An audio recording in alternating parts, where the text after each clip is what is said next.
Nothing meant more to her than family. She was as close to her mother and her daughter as anyone could be. They did everything together. Until the life they built goes up in smoke. The whole house is on fire. They said that 3 bodies was in the truck. Was it a tragic accident? The kerosene heater turned over. Or was it murder? There was no smoke in their lungs. The search for answers will reveal a brutal past. They say he was beating her real bad. She pulled up her coat and showed me the bruises. I don't know how anybody could be so evil. And before it's over, there will be one more body. This won't ever the ending that we wanted. He never said he was sorry. It's such a senseless act, and it didn't have to happen. December 18th, 2016. It's a silent night in Gladys, Virginia, just 1 week before Christmas in this rural town south of Lynchburg. It's an itty bitty little spot on the map. There's nothing much there to do. If you blink your eye, you want to go right on through it. The Gladys community is not a very large one, and so most people know each other there. But at 2:37 that Sunday morning, there's a frantic 911 call from one of the area's rural roads. County 911. My lady's house is on fire right now. Martell Wooding tells the operator that he believes 3 people are trapped in a burning trailer. The whole house. Smoke that to the flame. Martell was panicking. He said the whole place was going up in flames. Martell has a good reason to panic. On the phone with dispatch, he's saying my baby girl is in there. I think my baby girl is in there. My daughter's in there. The operator told him not to try to enter the house, that it was too dangerous. But Martell says he's going in anyway. I have to go in there. I got to go in there. My daughter's in there. He forced the door open and he called out to the people inside. Oh, The heat and the smoke was so bad that he couldn't even get through the door. Can't get nobody out of the bathroom. I can't get nobody out. Somewhere inside the burning trailer are 28-year-old Francesca Lane, her daughter, Kadriana, and her mother, Lynn Callahan. As first responders arrive on the scene, the clock is ticking. It doesn't take long for a fire to completely engulf a house. Every second counts. Just let the fire department do their job. Oh, my God. Francesca Lane's family had deep roots in the soil of Southwest Virginia. We used to run through the field to grandma's, and that's where we helped work in the gardens and go on the back porch and hoe peas and shell corn. That was every Sunday ritual for our family. Francesca was energetic, couldn't hold still, into everything. She was just precious. But a dark shadow loomed over her childhood. Francesca was the victim of child sexual abuse. Her stepdaddy molested her, but nobody knew about it for years. One day, Francesca come to my daughter and was telling her what was going on. And so I went straight to the police department and told them. And at that time, he was arrested. With her abuser in prison, Francesca tried to put the ordeal behind her. I used to always tell her, regardless of what you go through when you're young, it's your choice to change it or not. And as Francesca got older, the trauma she'd endured faded into the past. I don't think I ever seen anybody that ever met her that disliked her. She was fun, outgoing, full of energy. She was always chasing after some little hard-headed boy.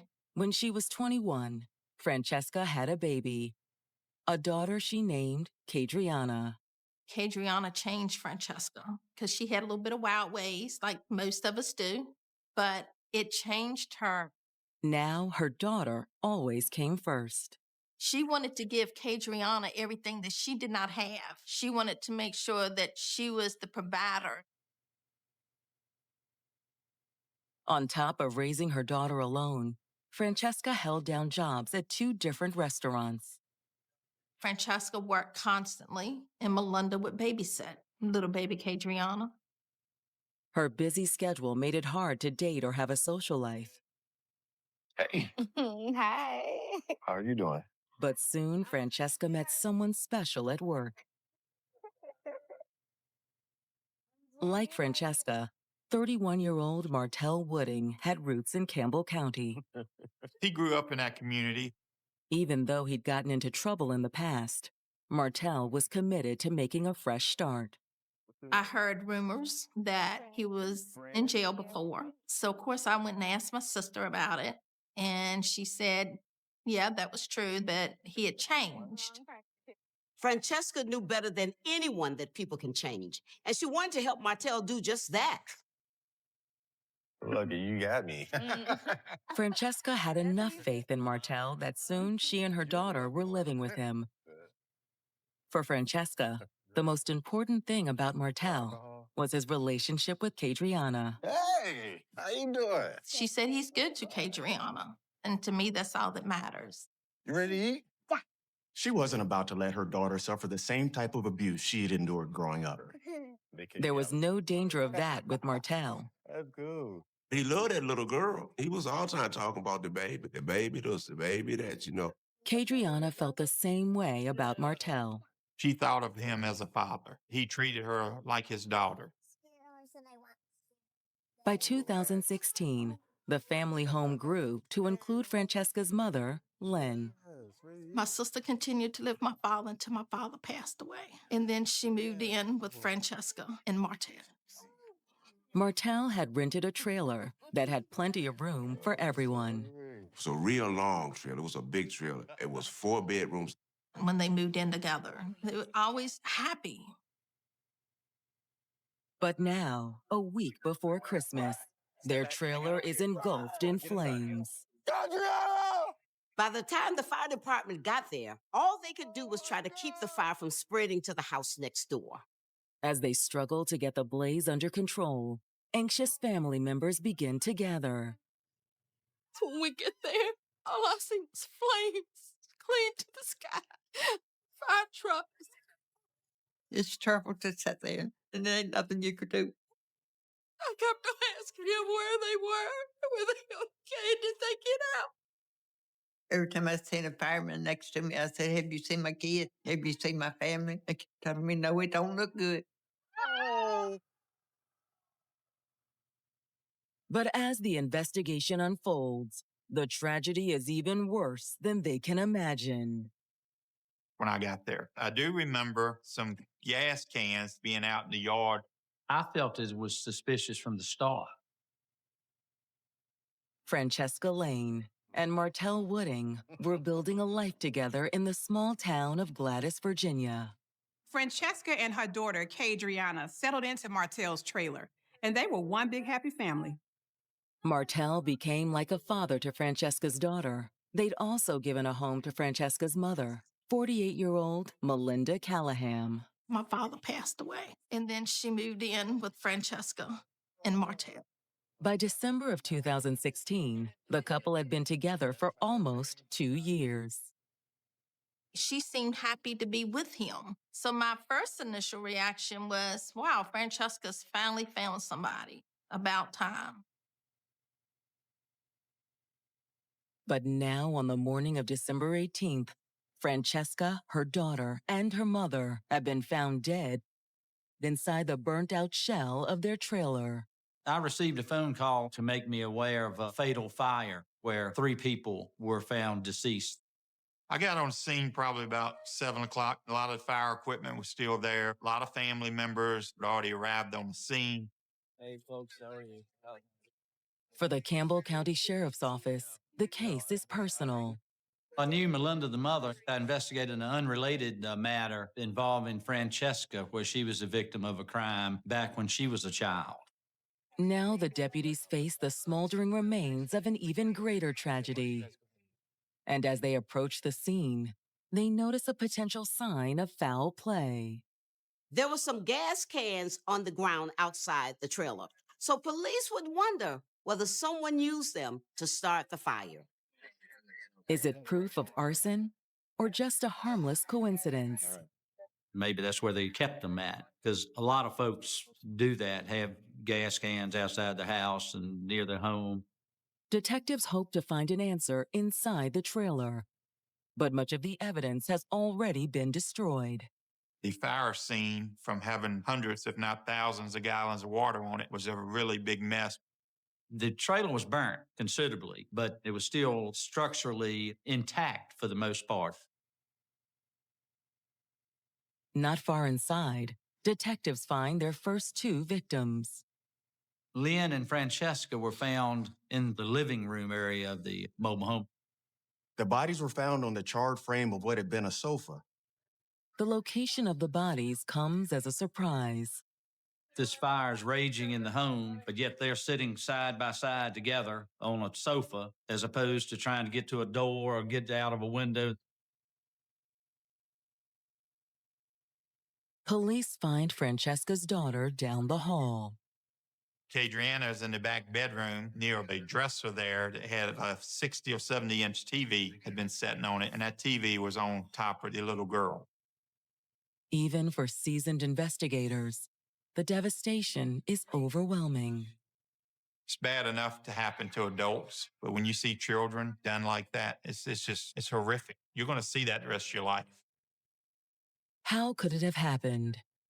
So you start looking for fire sources, and we see a kerosene heater, and it has failed through the floor joist because the floors burn away, a lot of it.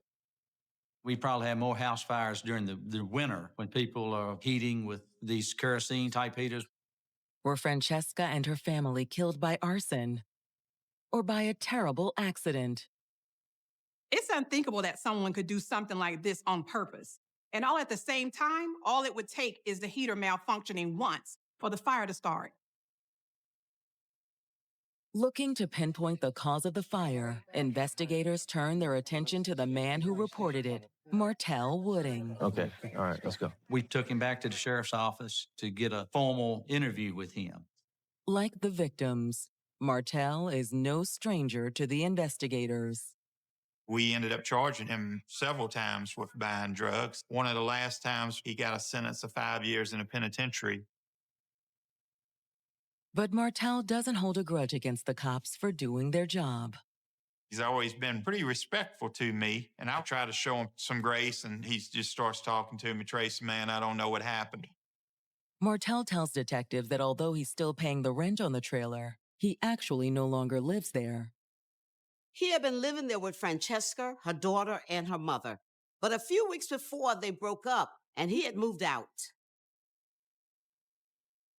He says that he still comes by sometimes to see Francesca and her daughter, Kadriana. He thought of her as his daughter. I'm the only one that took her until things got out of work. In fact, he had been at the trailer on Saturday night, just hours before the fire started. Hey, Merry Christmas! Got a new TV! Oh my God! He had already gotten Kadriana her Christmas present before he and Francesca broke up, and he brought it over earlier that day. It's amazing! Oh, I'm glad you like it. Martell explains that he and Francesca parted amicably. We hugged, we kissed, we talked. Because we agreed to just, just walk away, leave on a good note. Martell says he had a special reason to stay on good terms with his ex. He hoped that the breakup was only temporary and that he and Francesca would eventually get back together. I've been trying to get her, let me get myself together, you get yourself together, and maybe we can try it again. But he admits he hasn't been sitting around waiting for a reconciliation. Martell said lately he had been hanging out with a woman by the name of Nettie Rosen. In fact, he was on his way to see Nettie when he spotted the fire. Her home is not very far from the crime scene. Was it possible that she knew Martell was holding on to feelings for his ex? If this was arson, jealousy could be the motive. Detectives in Campbell County, Virginia, are investigating the tragic house fire that killed Francesca Lane, her 7-year-old daughter, Kadriana, and her mother, Lynn Callahan. By the time the fire was discovered and responders arrived, there was no chance to save them. And now they've been told by the man who reported the fire, Francesca's ex-boyfriend, Martell Wooding, that he spotted the flames when he was on his way to see his new girlfriend. He had recently started dating Nettie Rosa, but he was still seeing Francesca and her daughter regularly. Investigators can't help but wonder if Nettie could have something to do with the fire. No. Martell was hoping to get back with Francesca, so that made her Nettie's competition. But according to Martell, Nettie had been at a party in neighboring Lynchburg until late that night. He said they had plans to meet up when she come back from that, and he knew it was going to be late, 2 or 3 o'clock. Martell tells the detective that on his way to Nettie's house, he wanted to drive past the trailer. But I want to peep over, you know. See what's going on. Yes. But when he turned onto the street, he saw smoke. The mobile home was on fire. And he said, as soon as I pulled in driveway, I called 911. What they do here? I gotta do here. That's what I do here. Martell tried to save Kadriana, as well as her mother and grandmother. I see a damn thing, all this fire and smoke. Oh, God. I should have went in there.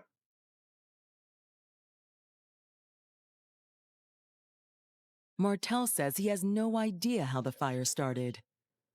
But he does have a theory. Martell said he'd recently helped change the wick in the kerosene heater and that he knew that the heater had some problems. Was the fire just a tragic accident after all? Or had Francesca's romantic rival, Nettie Rosen, decided to eliminate her competition? Detectives noticed what clearly looked like signs of arson when they arrived on the scene. They had to consider all of the possibilities, and right now, Nettie was the only one with a clear motive. But what about Martell himself? There may have been some bitter feelings between Martell and Francesca. Maybe Martell had downplayed how amicable their split had been.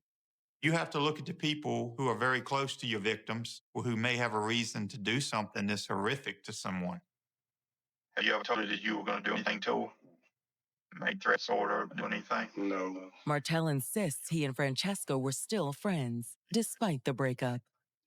We left on good terms. We never leave on no bad terms. But investigators aren't just going to take him at his word. We need to take you close for leave here today, if that's cool with you.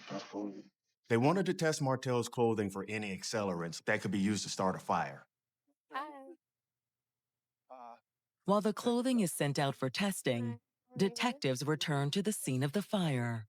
We're here to investigate the fire at your neighbor's. One particular person said they was up sometime around 2:30 a.m. They heard an explosion. And I heard an explosion. Due to this description, detectives don't believe it was a malfunctioning heater. Kerosene does not explode. Gasoline explodes. You know anything about the relationship? The detectives also ask if the neighbor knows about Martell's relationship with Nettie Rosen. As far as they knew, Martell and Francesca were still together. Thanks for your time. Appreciate it. Sure. Hoping to learn the truth about Martell's relationship with Nettie Rosen, investigators track her down for an interview. So I guess you heard about the fire last night. Everybody's been talking about it. It's just horrible. To start, Nettie is able to confirm that she is dating Martell. They had just recently started seeing each other. She also confirms what Martell told them about the night of the fire. She had been at a party up in Lynchburg. She and Martell had been communicating about seeing each other later on after she got home. In fact, she says that she was already driving home when Martell called her to confirm their plans. Nettie was just coming home at the same time the fire was going on. In fact, she saw the rescue squad and fire trucks there when she came by.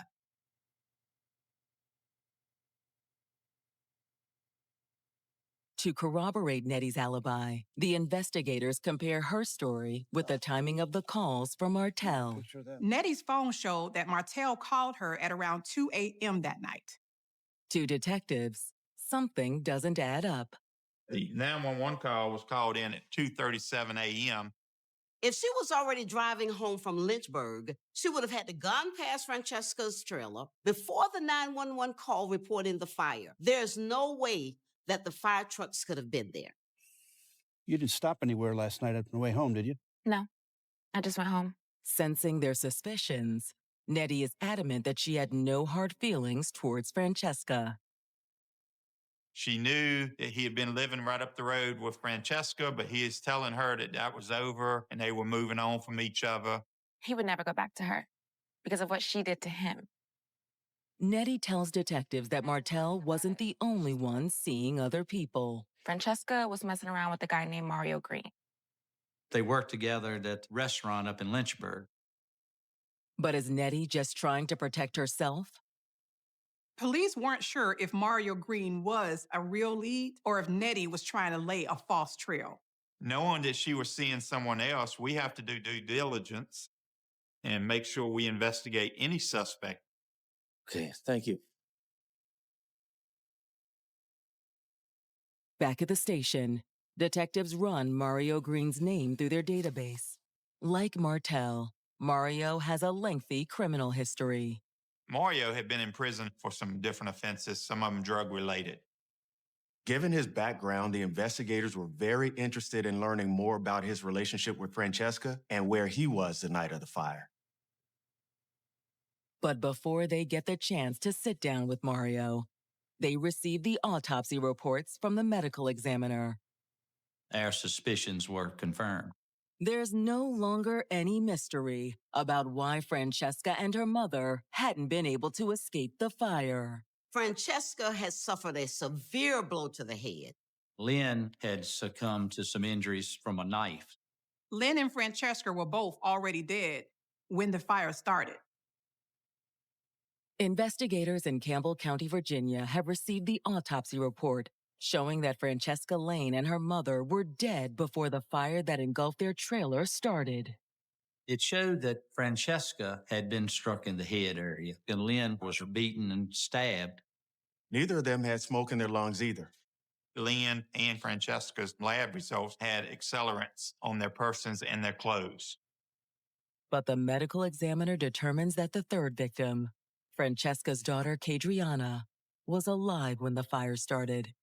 Cadriana's death was caused by smoke inhalation. Now there's no doubt investigators are dealing with a triple homicide. But the autopsies also call their prime suspect, Martel Wooding, into question. Even if Martel had killed his ex-girlfriend and her mother, it was hard to imagine that he could have set Cadriana on fire. Martel used to tell people that was his daughter. He treated her like his daughter. Lynn and him always said Martel was good to Cadriana.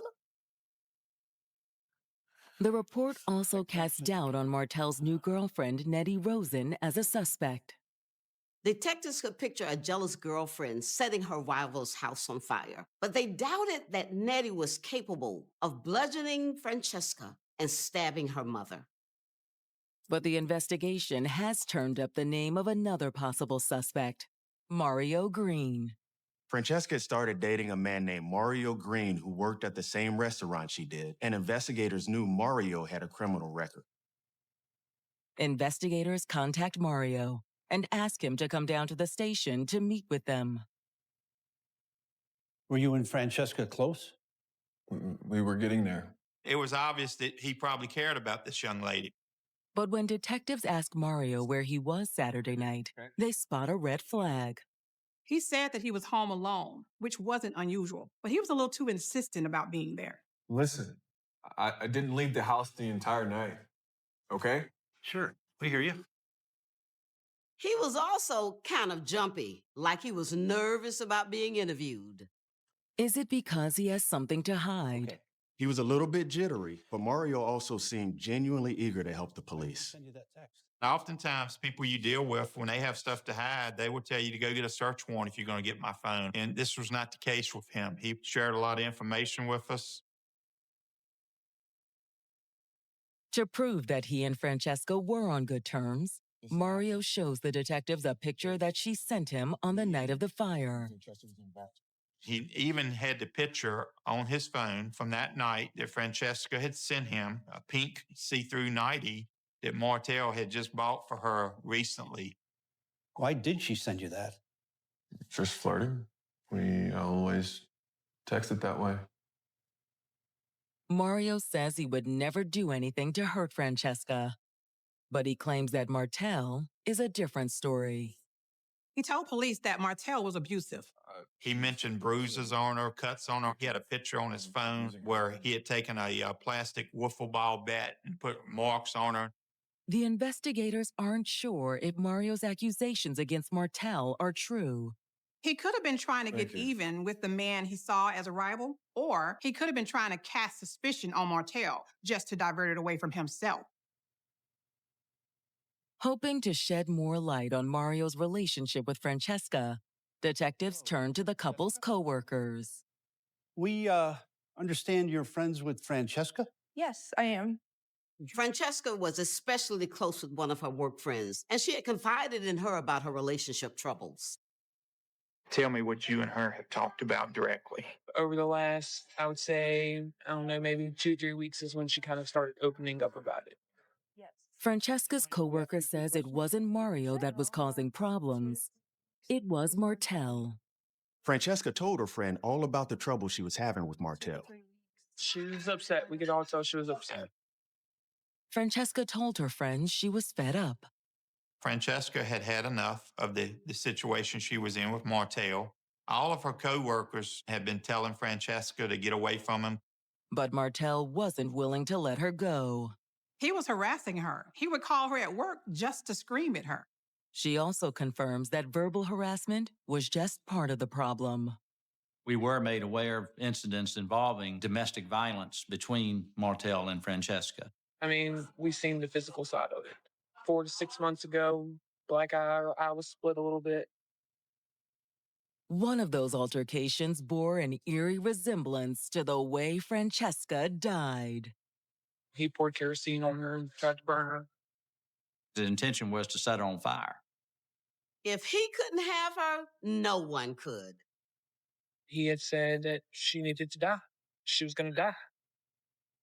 Detectives in Campbell County, Virginia, have just been informed by one of Francesca Lane's co-workers that a few days before she died, her ex-boyfriend, Martell Wooding, had tried to set her on fire. Francesca told some people he had poured kerosene on her and tried to throw a match on her. The match went out prior to it hitting her. After talking to Francesca's co-workers, investigators contact Martell Wooding for another round of questions. The detective started by telling Martell they'd heard rumors that his relationship with Francesca was abusive. Martell admits that they'd had a lot of arguments throughout their relationship. We and her been bickering for like a couple months, back and forth. Bickering? Yeah. But swears any talk about abuse is an exaggeration. We had a heated argument, and I grabbed her by her hoodie. He said he'd only pulled on her hoodie, but Francesca freaked out because of the abuse she suffered as a child. She said she couldn't get over it because of everything that she went through her life with abuse and stuff like that. Yeah. The detectives then asked Martell had he ever thrown kerosene on Francesca, and he even had an explanation for that. He says he was trying to light their kerosene heater. When you light it, it'll take forever to light. Martell said he got frustrated and slammed down a container of kerosene, and some of the kerosene splashed out. I think some did get on it, but it didn't get all the way on up. The detectives didn't find this convincing, but they also couldn't prove that he was lying. They decide to send Martell home and keep digging. Francesca worked 2 jobs at 2 different restaurants, so there were more of her co-workers to talk to. At Francesca's second job, they find another friend who she had confided in. He claimed the kerosene incident wasn't the only time Martell had tried to kill Francesca. A week ago, he choked her, smothered her with a pillow. Francesca also told him about another incident, one that was literally shocking. She said she wanted to go get in the tub, and he took the electrical heater, then threw it in the water. Once again, it was only luck that saved Francesca. She said she barely made it out before it shocked her toes. Did shock her toes. The heater had just landed in the water enough that she felt it tingling, but it pulled out the wall. That's how close she was to being electrocuted. But had that had a longer cord or the outlet had been closer to the bathtub, that certainly could have been fatal. Who was it? Who are you? When she jumped out of the tub, terrified, Martell attacked her. Tell me who it was. He threw against the wall. Even then, Francesca hadn't called the police. Get off of her! Get off of her! Get out of here! She always told me it's okay, everything will be all right. Don't do anything. She was scared, I guess. But Martell's threats didn't stop. She was trying to leave him alone, and that's when he telling her that if he couldn't have her, nobody can. He told her that he would make it look like an accident and nobody never would know. At this point, investigators were certain that Martell had finally carried out his threat, but they needed proof before they could make an arrest. On December 31st, 2 weeks after the murders, the investigators get access to Martell's cell phone records. He showed up at the home just before midnight, and then sometime around 2:37, he calls 911. But in between midnight and 2:37 a.m., he leaves the home. The records showed that he drove a few miles away, probably to his mother's house where he was living, and quickly returned. He was back at the trailer long before he called 911. Once we got those phone records, I knew we had Martell Wooding committing this crime. Later that day, detectives bring Martell in once more. At the station, they confront him with what they've learned. I opened up this map that had a pinpoint color-coded chart of his phone locations, his text messages, and his phone calls that day. From 12:07 to 2:36, your phone is hitting at the same place. At some point, you go back to your mama's house, and then we got you coming back again at 2:29. And then, of course, we know you down there when you call 911. Faced with the evidence against him, Martell starts talking.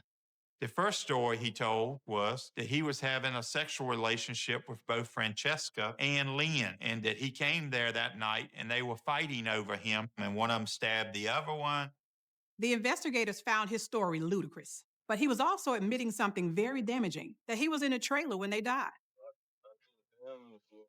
As he talks, Martell realizes he's making things worse for himself. He's sitting there and he's starting to rock in his chair, and I can see a vein in his head start popping, and I feel like something's getting ready to happen. I didn't do nothing like this. It was at this point that Martell stood up, started saying that he wanted to talk to his mother, making his way to the door. I walk over and stand in front of him. I said, Martell, you know you can't leave. I said, I'm going to go ahead and put the handcuffs on you now. Face to face with detectives, Martell makes a daring move. He stands up, opens the door, and he starts to try to sprint, quickly leave. I grab a hold of him, and it takes 2 sets of handcuffs. I have to draw my weapon on him. Investigators have confronted Martell Wooding with evidence placing him at the scene when Francesca Lane, her mother, and her daughter were murdered. But when they try to take him into custody, Martell flees the interview room. I grab a hold of him. He drags me into a little small hallway. Get your taser out, Jordan. Get a hold of him. Get your taser out. We were able to get him into custody inside my office. Yeah, I told you I let you speak to your mom. We get him handcuffed. He's on his stomach on the floor. Back in the interview room, Martell says he's ready to talk. What happened when you got up there, dude? We go back in the room, and I talk to him for about another hour. That's when Investigator Emerson was able to get a confession from Martell. Martell admits that he was upset about Francesca wanting to end their relationship. She had been trying to break it off with him, and he just couldn't accept it. He began calling her, and as he called her 25, 30 times that evening, and she did not answer him. He said he was going down there to see if anybody was down there with his girl. Martell arrived at the trailer around midnight. He said they go in and sat on the sofa and begin to talk. Baby, what's it going to take for us to get back together? I sat there in bed for a long time. For a long time. It was about me trying to talk to her about being with me. Well, you see somebody else now? No, is that what it is? Martell. They began talking and arguing a little bit, and he jerks the phone out of her hand. Give me my phone back. He gets her phone. He sees where she's been texting Mario. including the suggestive photo she'd sent earlier that night. She had sent him a picture of this completely sheer see-through nightie. How could you send that to him? I bought you that. He says it enraged him and he completely lost it. He said he begins to struggle with her and he hits her with something. I just pick up something. I just lost it. How many times you hit her? With Francesca unconscious and bleeding, Lynn tried to intervene. He began to fight with her, and he picks up a butcher knife off the counter and stabs her 2 to 3 times in the chest and stomach. I think that Melinda thought she could protect Francesca, and she tried, and she died doing so. As for the fire, Martel has a ready excuse. Martel claimed that during the struggle, both the candle and a kerosene heater were knocked over. Then he said next thing you know, the entire place was on fire. I did not set any fire. No, I'm not that damn cruel. The investigators are certain he's lying. Any modern-day kerosene heater has a safety valve, so I never believed for a minute the kerosene heater started any fire. Based off the phone records, detectives know that 2 hours passed between the murder of Francesca and her mother and the 911 call reporting the fire. He took those 2 hours to decide what he was going to do. I can only assume what was going through his mind. He had at least 2 bodies there dead. First, he drove home to his mother's house. He left for a short period of time. That arc showed his cell tower going on another road. That's when he went and changed clothes and threw all of his clothes away that had blood on them. Then, Martel drove back to the trailer. He had decided to try to cover up the murders by setting the trailer on fire and burning the bodies. So he put Lynn and Francesca on the sofa and poured gasoline all over them.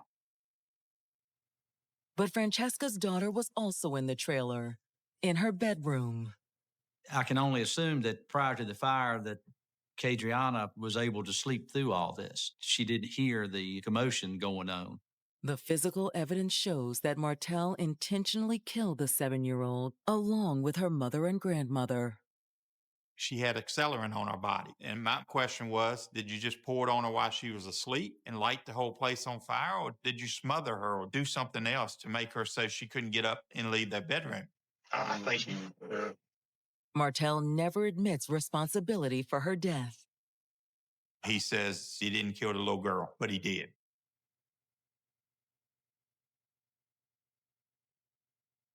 At the end of the interview, Martel is arrested for murder, but the case never makes it to trial. A few months after the arrest, investigators received an unexpected call. And my dispatch says, Tracy, you ain't gonna believe this. Martel Wooding is dead. He used some bedding or clothing he had and he hung himself. He wrote a suicide note, but he never asked for forgiveness.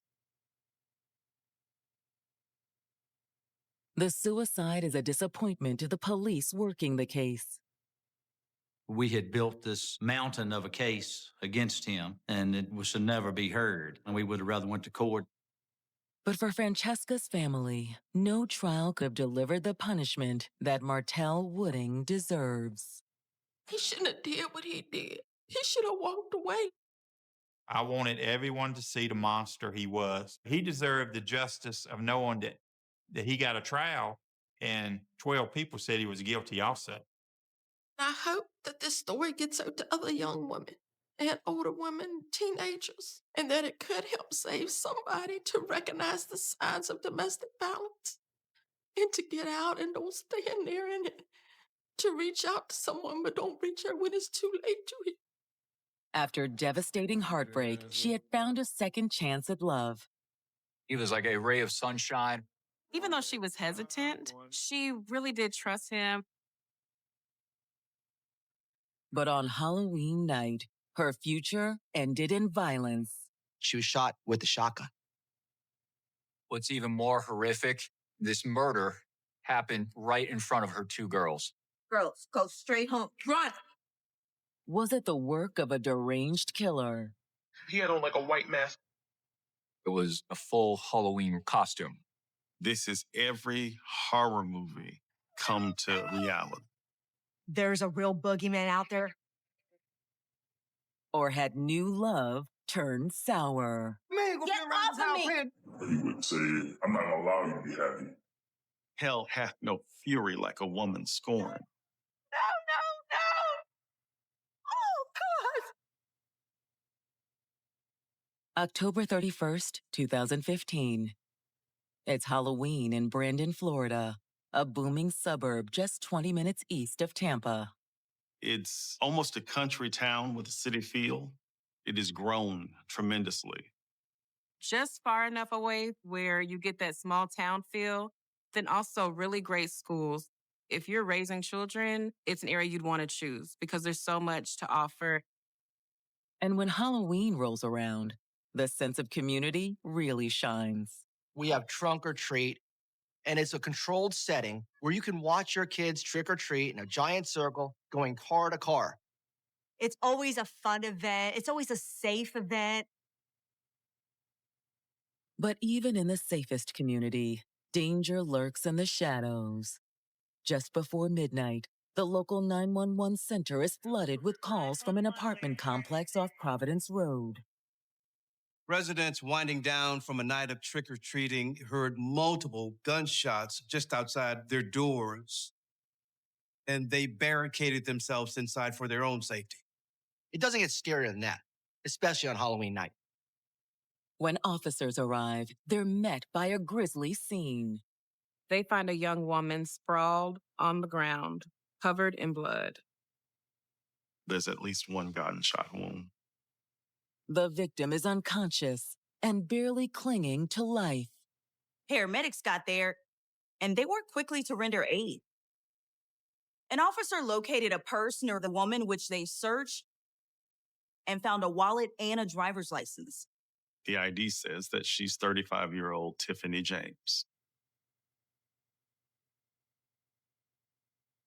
Tiffany James had never been a stranger to hard work. After graduating high school in the late 90s, the Tampa native dedicated her life to her career. She ended up working in college admissions and recruiting. She was a strong woman trying to succeed in life. And when she met Daryl Williams, Tiffany believed she'd found the man who would take care of her forever. He had the car. He had the looks. He had the personality. He had the lines that Tiffany fell for. Hook, line, and sinker. Daryl, this is amazing. I'm glad you like it, baby. This is exactly what I needed after today. Daryl was older. He had a good job working at a local factory. He was stable. He was comfortable. He had a little bit of money, and that's money he enjoyed spending on her. So for most women, this is very appealing that now you become the center of this person's world. And he really did shower her with love. Daryl said all the right things, including, I want you to be mine. Thank you. And they started talking about a family. They ended up moving in together, and to her joy, she found out that she was pregnant. Tiffany was happier than she'd ever been before. Soon, Tiffany and Daryl were raising twin daughters. Tiffany really was enjoying the life that she and Daryl were building together. But after nearly a decade together, Tiffany began to suspect that Daryl was stepping out on her. It turns out that Daryl was quite the ladies' man. For Tiffany, this was tragic. She was a strong woman, and so she left. She moved in with her mom for a bit, and then she ended up moving to Brandon, Florida. Tiffany believed Brandon was the perfect Tampa area suburb to raise her daughters. She was on her own, and she and her girls were now living in an apartment off Providence Road. Everything that she did was connected to her love for her children. Anybody that knew Tiffany knew that these children were her world. Tiffany focused on her girls and her career and put her love life on hold. That's why it came as a complete surprise when Tiffany fell for her friend, 38-year-old Vernon Hall. Late summer 2015, she ends up connecting with a friend. They'd known each other for quite a few years. And over time, that friendship became something more. The girls are finally asleep. You are so good with them. Oh, man, they make me happy.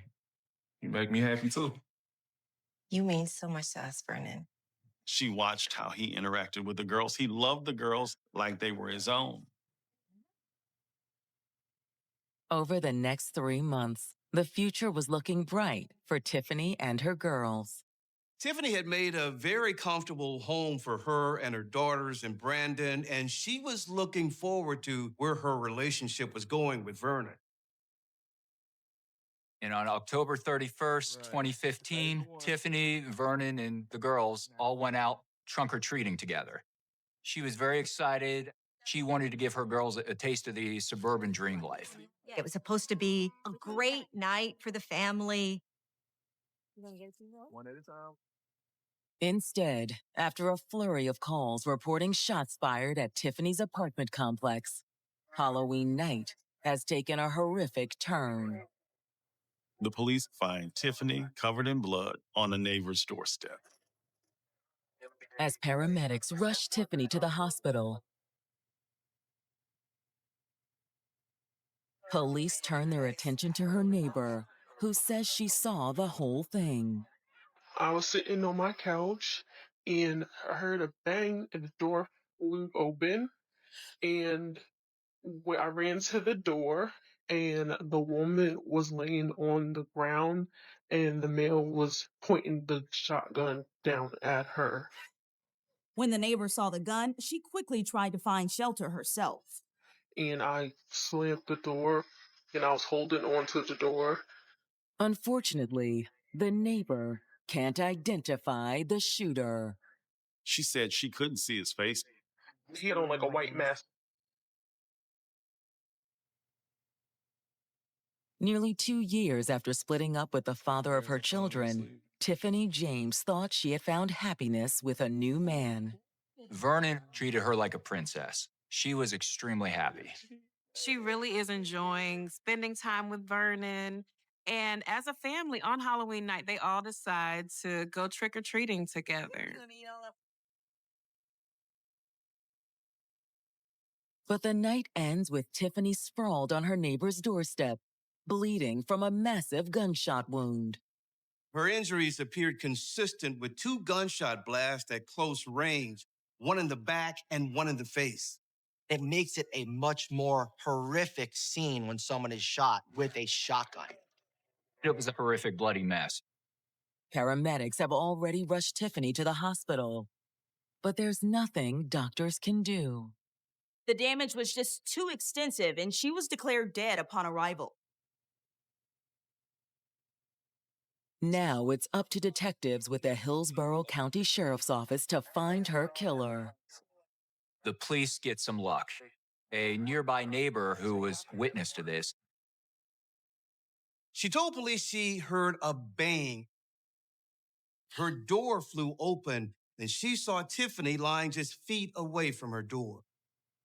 According to her neighbor, the real shock was the man standing over Tiffany with a gun. Describe him for me. How tall do you think he was? He looked probably like 5'6", 5'7". He wasn't very, very tall. And he was probably like medium built. He wasn't bulky. And he had on like a long black costume. And then he had on like a white mask. I don't remember like the details of the mask, but I know it was a white mask. This is the thing that horror movies is made of. Did he say anything to the woman? No, he didn't say nothing. What do you hear?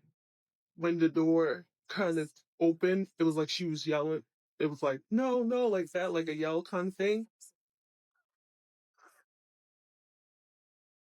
She hears Tiffany's last words. She hears the gunshots ringing out. And a few moments later, I heard a knock, and then it was like a little nudge on the door. I opened it, and I saw it was a kid. That knocking was coming from Tiffany's daughter, who just witnessed her mother being shot. I pulled her inside and then I closed the door again. And like a few minutes later, the second child came in. These girls were witness to this masked man walk up, point a gun, and repeatedly shoot their own mother dead. Tiffany's daughters are far too traumatized to provide any statements to authorities. So in the meantime, the Children's Advocacy Center takes the girls into their care. When something traumatic occurs, it can be very difficult to remember exactly what happened. For children, it's difficult to even know what is death. What am I even experiencing in this moment? So there's so much going on that their young minds are trying to process and understand in this moment. Unfortunately, the neighbor who witnessed the shooting has no idea who Tiffany's killer could be. Tiffany was a quiet neighbor, never really caused any trouble. So nobody was paying attention to who was calling in and out of her house. But she did say that there was a boyfriend that came around.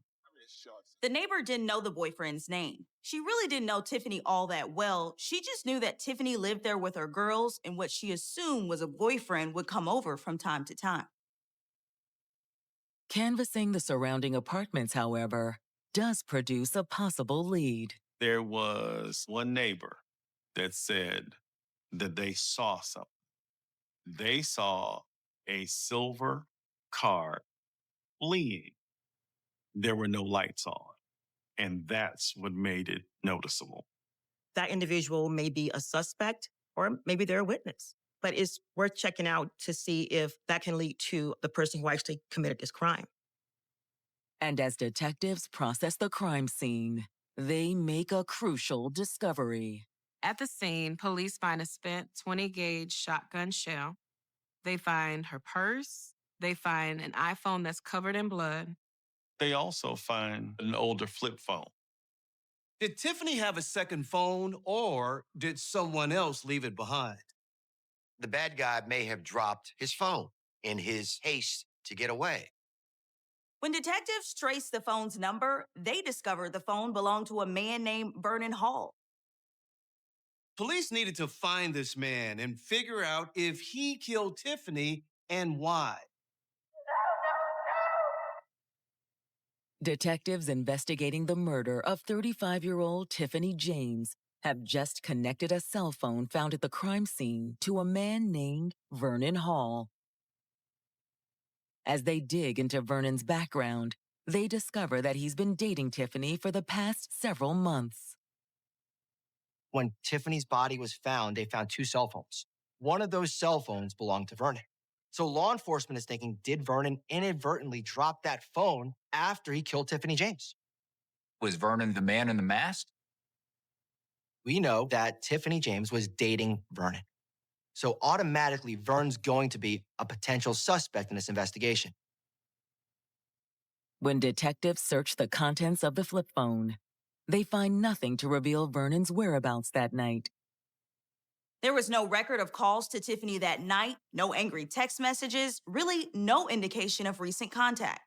But a preliminary search of Tiffany's phone uncovers a series of recent flirty texts from a contact identified as Daryl. When they look through these messages between Tiffany and Daryl, he's even being romantic and seeing how he can connect with Tiffany. Which leaves the detectives with 2 questions. Who is Daryl? And did Vernon know about the relationship? Seeing that these messages between Tiffany and Daryl are flirtatious in nature, it might cause one to think, is something going on here? Does he have feelings for her, or are they involved? Was this potentially some love triangle gone wrong? Just hours after Tiffany's murder, detectives locate Vernon Hall at his home and bring him into the station for questioning. Vernon is extremely upset. He's distraught over the death of Tiffany James. When's the last time you saw her? Was it nighttime? Yeah, I'm pretty sure. Okay. Is that a non-problem? He shares that actually Tiffany, the kids, himself, they spent the night trunk-or-treating, had a great time. And the plan was for Tiffany to take the children back home to take baths, get ready for the night. And they actually planned to come back over to Vernon's house. The plan was for her to go home and then come back? Yeah, take a quick shower. The girl want to come back, was going to get her. She be right back. And then, obviously fell asleep. I didn't hear from her. So I start calling, try to see what was wrong. Vernon goes on to tell the detectives that he had no idea what was going on until they called him and began to ask him about Tiffany. That raises questions for law enforcement. If you're with Vernon all day long, you're trunk or treating, you're hanging out with him, you got to shower in your house. Why are you sending her back to her house to shower so that she can come back to your house? Something doesn't make sense. Based on the evidence at the scene, detectives are skeptical of his story. They asked Vernon, why was your old flip phone at the scene? I gave this to Tiffany. According to Vernon, it was an old flip phone that he's had for years, and he just gave it to Tiffany. Vernon claimed that Tiffany had been using it before she got her new phone. Despite pressure from detectives, Vernon maintains that he would never hurt Tiffany or her girls. Vernon swore he had nothing to do with Tiffany's murder. He said it was a good relationship, that they really were falling for each other. He makes it clear that they have been dating a few months and they really don't have any issues. It's in that honeymoon stage of their relationship. So how could they suspect him of killing the woman that he loved? That's when Vernon shifts the blame to another man in Tiffany's life. Do you know of any issues that she's had with anybody else? Yes, her kid's father. Her kid's father, you know what his name is? Daryl Williams. Interestingly enough, Vernon brings up that he is quite aware of Daryl and their relationship. He says that he knew that Daryl Williams and Tiffany James were having issues. He knew that Daryl had been texting Tiffany. She also had issues as far as crazy text messages where he would say, I'm not allowing you to be happy. Before you get happy, I'll do X, Y, Z. I realized kind of what I'm dealing with. Okay. And when you say kind of what you're dealing with, you're saying because he was hostile towards her? Is that what you're trying to say? Yes. He also tells detectives about a strange incident that occurred just days earlier. Vernon shares with the detectives that a few days prior to the murder, he felt as if someone was following them. And what kind of vehicle is that? A Yukon GMC. Not sure if it's a Denali or not. All black, dark, 10. Could you see who was driving it? Could not, because the one was way too dark. He said, now, while he couldn't get a look at the driver, he did see one thing. And had a Dixon mask hanging on the rear mirror. You say Jason mask, you mean the old hockey goalie style mask? Yes. Now, law enforcement, the wheels are turning. They hadn't told Vernon anything about Tiffany's killer wearing a mask up until that point. How would he know that? Is Vernon attempting to throw detectives off his trail? Or had he caught a glimpse of Tiffany's killer? He really may have had concerns for his own safety or Tiffany's safety. Vernon did seem genuine in his statement to police, so they decided to focus on vetting his story about Daryl. It will only make sense that detectives would look into Daryl. He was sending threatening text messages. They have kids together, so there could possibly be a motive. When detectives pull Daryl's criminal record, their suspicion grows. Daryl Williams wasn't a stranger to the criminal justice system. He had done at least 3 years in prison for an attempted robbery charge. In addition, Daryl Williams had other crimes in the past. He was accused of drug charges. He had a racketeering charge that was eventually dropped. And he had multiple domestic violence injunctions filed against him. He had a tendency to be hot-headed, to be violent. Detectives make tracking him down to question him about his relationship with Tiffany James their top priority. Daryl, however, is MIA. They've tried calling him multiple times. They've tried going by his last known residence. They are trying to contact anyone who may know where Daryl is or has any information about Daryl. Detectives soon learn that Daryl is dating a woman named Carolyn Strickland. Daryl may have had involvement in this, so maybe she knows. Maybe he told her something. Detectives got Carolyn's address and they found her at home. Can I help you? We're looking for Daryl Williams. He's not here right now. Unfortunately, Daryl wasn't there. She actually does not know where Daryl is. When was the last time you saw Daryl? He stayed over Halloween night. Left the next morning to go to work around 7 a.m. Without even prompting her, Carolyn alibis Daryl out. She told detectives that he had spent Halloween night with her and they had been home all night. She claims Daryl was sleeping next to her the entire night. Hillsborough County detectives searching for Daryl Williams have discovered that his new girlfriend, Carolyn Strickland, can vouch for his whereabouts the night Tiffany James was murdered. Carolyn says that Daryl was with her and asleep during the time of the murder. He was with you all night? Yes. Per Carolyn, there's no way Daryl could have done anything violent towards Tiffany. Detectives ask Carolyn to come down to the station for a formal statement, and she agrees. But just understand, this is voluntary. If you don't want to talk to me, you can stand up right now, walk out that door. I just want to make sure we're clear on that. Yes, sir. Carolyn willingly talks to the detectives. Well, let's go back to Halloween night. If I remember correctly, you said that he was at your house before you got there, correct? Yes. Carolyn says that when she got home on Halloween night, there was Daryl, that it was around 8:30. What did you guys do? When I went home, when I got in the house and we sat on the porch for a little bit, it was trick or treat. She went in the house and she got them something to drink. They were handing out candy, they were having beer, watching trick-or-treaters. According to Carolyn, she and Daryl sat outside until 10:30 p.m. She says that Daryl got tired and tapped out. He went to sleep. But Carolyn admits that she wasn't home with Daryl all night. After saying that he didn't leave, she later reveals that she left. My son had called. He had went out with some friends. It was late, and so I had to go pick him up. But she says they didn't come straight home. What'd you guys do? We went to Steak and Shake because my mom had called. She wanted food. Did you go anywhere else other than those places? No, sir.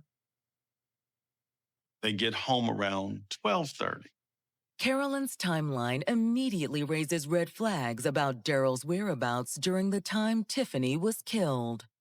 While Carolyn was out picking up her son and getting him food, Daryl had approximately 2 hours of just being alone.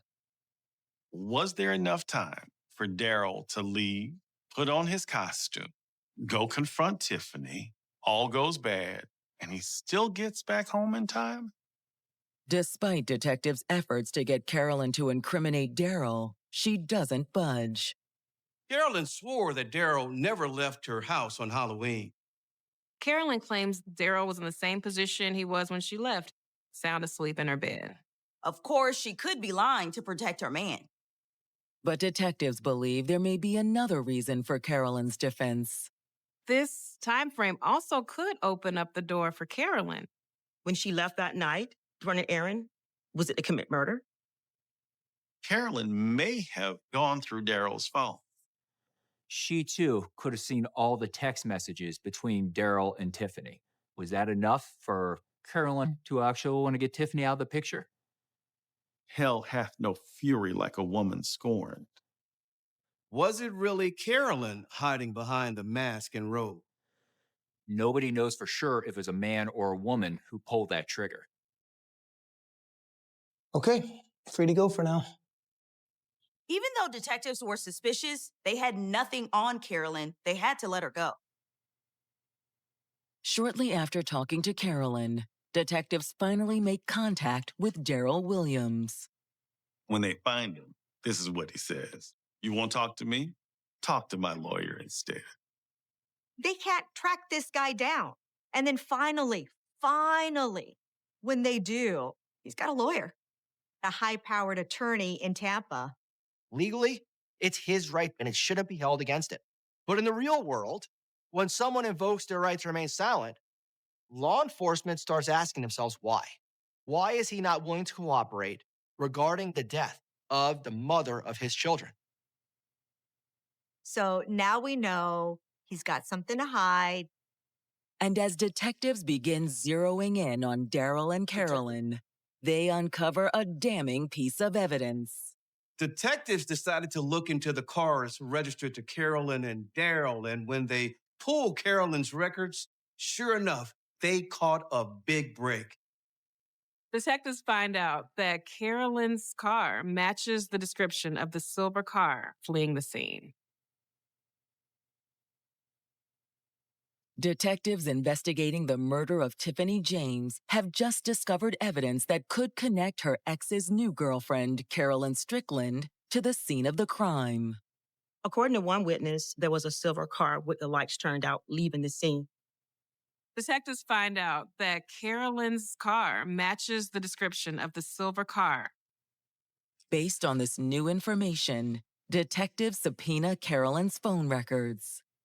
One of the biggest tools that law enforcement uses is the ability to triangulate a person's position based upon their phone records. Every time you make a call, every time you use data on your phone, it's attributed to certain cell phone towers. Cell phones are probably detectives' best friends. And the records from Carolyn's phone provide them with the break they need. Carolyn's phone pinged to the location of Tiffany's apartment during the time of the murder. But did that mean that Daryl's text messages to Tiffany drove Carolyn to commit murder? If Carolyn thought Daryl was trying to get back with Tiffany, maybe she decided to eliminate the threat. Or was it possible she'd driven Daryl to the crime scene? Daryl's entire alibi depended upon Carolyn's claim that he was asleep in bed while she was out that night. Hoping to learn more details about Daryl's relationship with Tiffany, detectives reach out to Tiffany's sister for an interview. She reveals that they had extremely passionate relationship. Yeah, a lot of ups, a lot of downs, almost oil and water. It's very tumultuous. They argue a lot. They fight. I've witnessed, him, be volatile, out of, pocket. She says that in one instance, she was forced to intervene. Take care of your kids. So what? You ain't gonna Get be around off this of house me! paying nothing around. He had her hemmed up against the wall, and I tried to kind of break him up. I'm gonna call the police. Man. The abuse went beyond physical abuse. He also emotionally was abusive and manipulated her. Adding more fuel to the fire, Daryl had just recently gone to family law court in an attempt to get sole custody of his daughters. When you think about domestic violent relationships, even after the relationship has ended, you may see the individual try to regain power and control.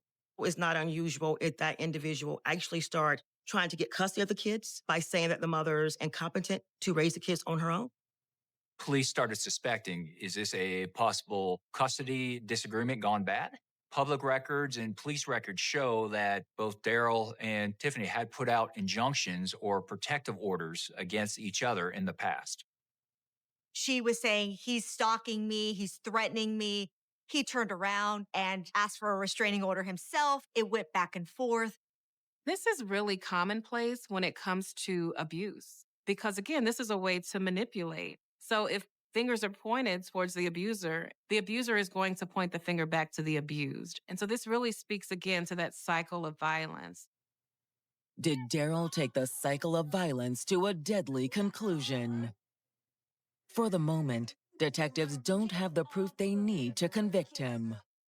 Police still couldn't place him at the crime scene or put the gun in his hands.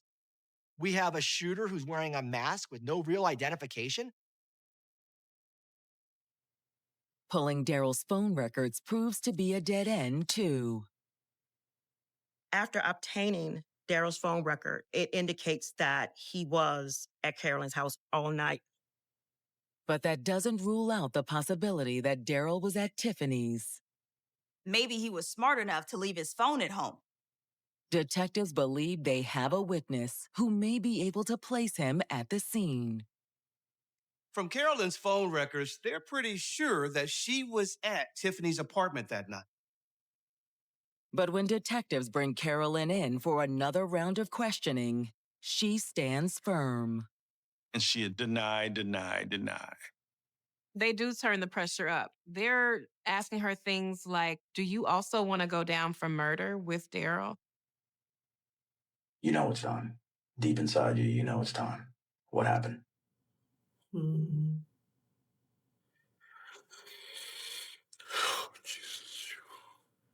You ready? I feel like I'm letting him down. I just don't want to get twisted up. You feel like you're letting me down now? Silence is what lets me down. I know you're there. I know you're driving them. Well, I know you are. Izzy, listen, we have your car speeding away from the crime scene. We have these phone records that placed you there. So she's nervous. She's scared. I just don't know why. I need you to tell me why. What happened? She has a choice now. She has a choice to become a suspect or a cooperating government witness. Backed into a corner, Carolyn finally breaks. She completely backtracks on her first story. Carolyn admitted that Daryl wasn't asleep when she left the house that night. She claimed that Daryl forced her to take him to Tiffany's so he could confront her about the ongoing custody battle. She never expected him to shoot Tiffany. She just thought he was going to scare her. Instead, she drove Daryl to murder his ex. And you actually saw him pull the trigger and heard the first shot. Yes, sir. Oh, God! Carolyn Strickland has just implicated her boyfriend, Daryl Williams, in the murder of his ex-girlfriend, Tiffany James, on Halloween night, 2015. You actually witnessed Daryl aiming the firearm. Yes, sir. Carolyn actually confessed that she was at the scene. She drove Daryl to Tiffany's apartment.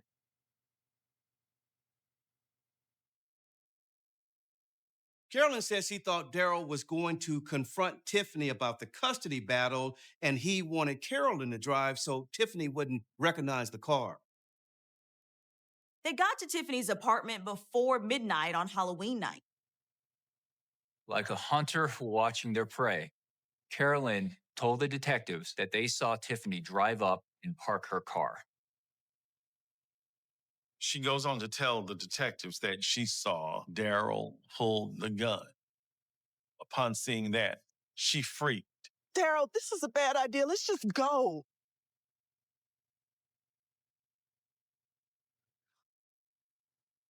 She said Daryl walked right up to Tiffany and pointed the gun at her.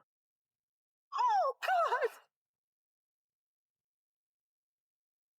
Carolyn says she put the car in drive and sped away, leaving Daryl behind at the scene. She drove around for she doesn't know how long in a state of panic. She said when she got home, as she drove up, Daryl was walking up to her house. But detectives don't entirely buy Carolyn's story.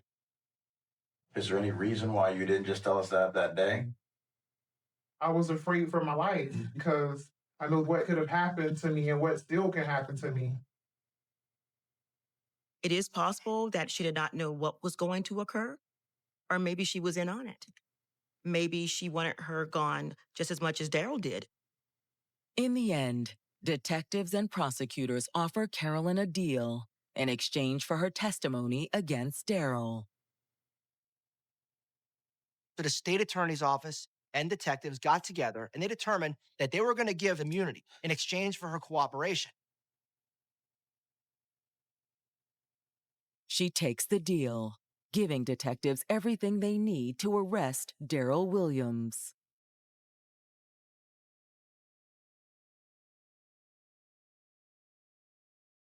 On November 24th, they secure a warrant. Yo, what's up? Daryl Williams? Yes, I'm here. They find Daryl. You're under arrest for the murder of Tiffany James. They take him into custody. What's this crap, Master? That's the mother of my kids. I don't know. Man, y'all got this all wrong, man. That's my baby's mom. When detectives bring Daryl in, he refuses to cooperate. Daryl was charged with first-degree murder. As prosecutors prepare for trial, they use physical evidence as well as witness testimony to piece together what happened on Halloween.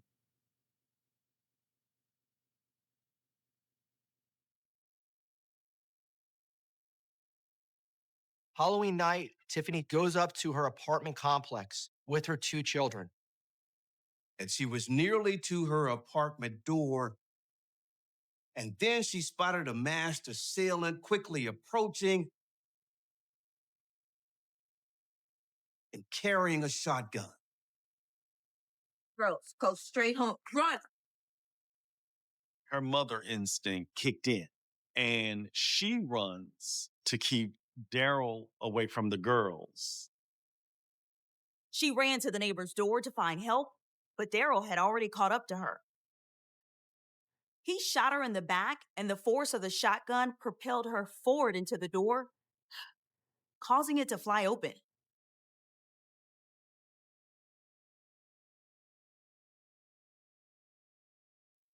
As Daryl took aim again, Tiffany rolled over to face him. He stood over her while she lay there bleeding, pleading for her life. And he shot her again. In February of 2021, with his trial fast approaching, Daryl's attorney unexpectedly approaches the prosecution seeking a plea deal. Something with a first-degree murder that's called a PBL, punishable by life. By reducing it as second-degree murder, there's a whole lot of reasons why the state can determine that it's in the best interest of justice to offer a plea deal. And at the end of the day, rather than going to trial, Daryl Williams entered a guilty plea, admitting to killing Tiffany James and accepting his 20-year sentence. The 2 girls were not going to have to relive this and have to testify in any way, have to face their own father. I mean, the horror and terror of that, and then having to relive it years later for these girls. And so I think, in a sense, it was justice without having to make the girls go through that trauma again. It's a tragic situation where, from all intents and purposes, a good mother was taken from this world by a bad man. And it is an unfortunate set of circumstances that was a result of a pattern of abuse. When he didn't get what he wanted, he took her life. Every time you hear a horror story about a serial killer that sneaks up behind the bushes and murders people, the truth is, the majority of murders are usually done by people you know. And unfortunately, this was just pure anger. Pure anger that boiled over into senseless tragedy. One thing that is so important is for this not just to be a story of domestic violence, but at the center is a beautiful young lady, young mother who loved her children, loved her life, and that was tragically taken. And so it's critical to honor